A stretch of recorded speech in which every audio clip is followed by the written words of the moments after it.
Miss Hellams. Hi, Miss Hellams. How's your snow day going?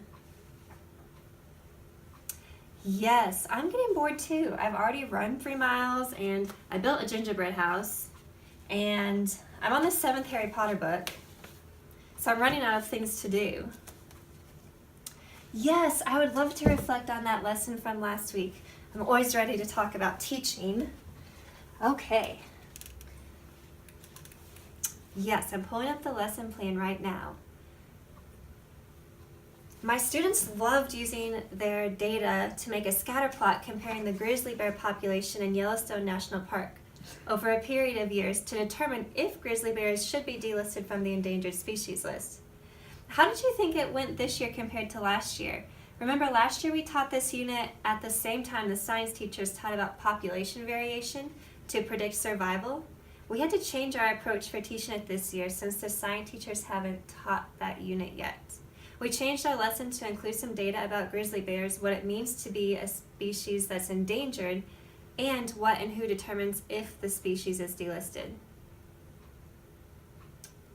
Yes, the students really embraced the real-world problem solving involved with analyzing the scatter plots. Now, did you run out of time for the reflective paragraph where the students analyzed their scatter plot because we had a shortened schedule that day?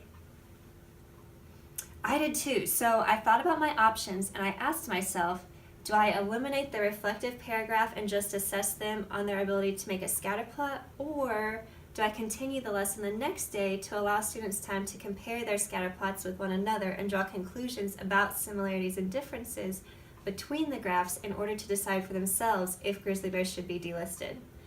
I decided to continue the lesson the next day to allow students to cement their understanding of the purpose of scatter plots, which is to analyze data and draw conclusions. Yes, there was something surprising about the lesson. I thought all students would conclude that grizzly bears should be delisted because of the strong positive correlation in the data. After students had time to write their reflections, however, about half of the students thought grizzly bears should be delisted, and the other half wanted grizzlies to remain on the endangered species list. They were all looking at the same data, but their own opinions, priorities, and personalities influenced their conclusions.